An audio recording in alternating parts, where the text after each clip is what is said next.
Lebanon के Hezbollah ने उत्तरी इजराइल पर अपने भीषण हमलों से कोहराम मचा रखा है।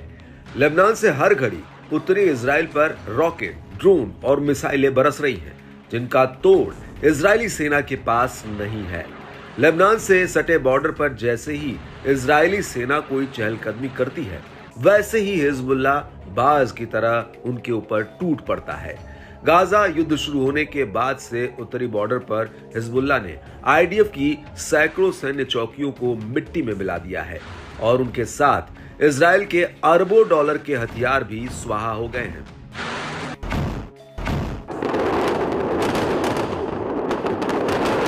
और अब एक बार फिर से हिजबुल्लाह ने इजराइल को दहला कर रख दिया है। दरअसल 29 अगस्त 2024 को हिजबुल्लाह ने उत्तरी इजराइल पर करीब 10 हमले किए हैं, जिनमें आईडीएफ की कई सैन्य चौकियों पर हमला किया गया है।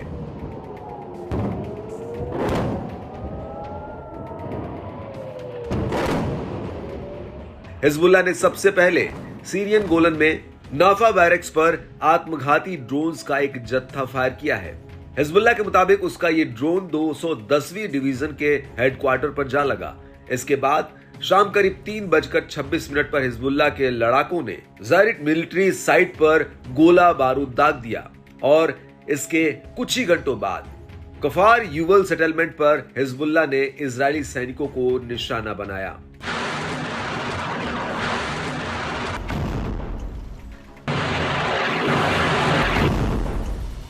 इन हमलों को लेकर हिजबुल्लाह का यह भी कहना है कि उसने तलत अल तेहत और डोवी मिलिट्री बैरक्स में 4:40 से लेकर करीब 4:50 के बीच इजरायली सैनिक इकट्ठा हो रहे थे, जिनके ऊपर सीधा हमला किया गया। इसके बाद शाम 5:50 पर कफार चौबा हिल्स में हिजबुल्लाह ने आईडीएफ पर एक साथ 2 हमले किए हैं। पहला हमला अल सिमाका मिलिट्री साइट और दूसरा रोइसत अल अलम मिलिट्री साइट पर किया गया।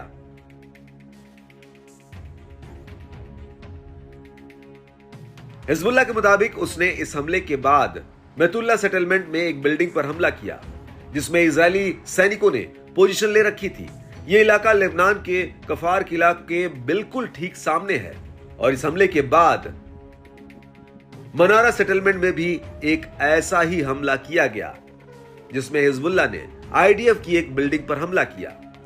हिजबुल्लाह का कहना है कि रात में करीब 10:30 पर उसने बयाद ब्लीडा मिलिट्री साइट पर ताबड़तोड़ हमले शुरू कर दिए थे, जिसमें इजरायली सेना को भारी नुकसान हुआ है।